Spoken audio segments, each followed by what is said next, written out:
Well, after days of uncertainty, Canadians and other foreigners are finding their way out of Haiti. They're being taken by helicopter from remote parts of the country to the airport in the capital of Port-au-Prince.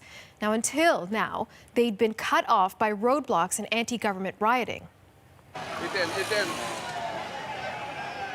Riot police are in the streets trying to end the looting that's been going on for days. The protesters want Haiti's president and the prime minister to resign. On Friday, the president promised to take action to deal with poverty and corruption, but he did not say how he's planning on doing that. Haiti is the poorest country in the Western Hemisphere. Laura McQuillan is tracking the story for us.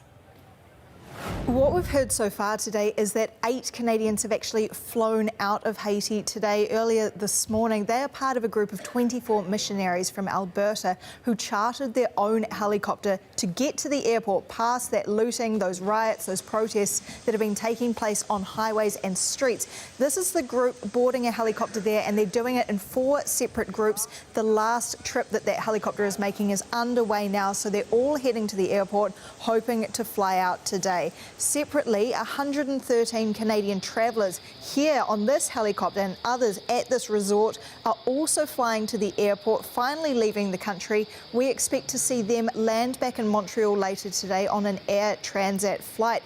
And these groups are going by helicopter because it's almost impossible to travel on those roads and highways. It's so dangerous. We're hearing stories of protesters attacking cars with windows being smashed, disrupting that traffic, so people are chartering helicopters instead.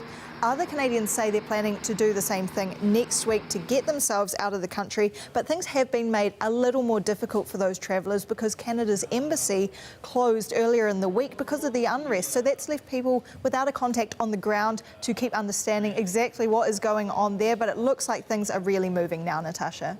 Laura, let's talk about the movement in the opposite direction. So we've got Canadians trying to get out, but Haitians who are being deported from Canada are being told they may not necessarily be going back. What are you hearing on that front? That's right. So deportations from Canada to Haiti have been put on hold until that unrest stops. Canada does not want to send people back to an unsafe situation. So there is a moratorium in place for now. Separately, for other travellers, for Canadians who might be thinking of heading there, well, the government, Ottawa, is saying do not travel to Haiti. The situation could deteriorate even more than what you're seeing right here. And anyone who is there now should consider leaving on a commercial flight while they still can. That's CBC's Laura McQuillan reporting. And as you heard Laura mention, some of the trapped Canadians made it safely to the airport in Port-au-Prince to make a flight home.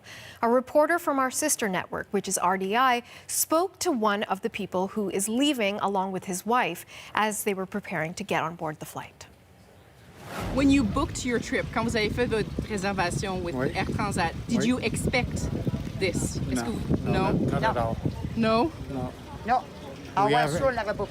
We haven't heard of the trouble they had in downtown Port-au-Prince. You hadn't heard of the troubles? No, not at all. No? So you were surprised? Yeah. Are you going to come back here? I don't think so. That was a Canadian who was stranded in Haiti for days as a result of violent demonstrations. He's on his way home to Canada.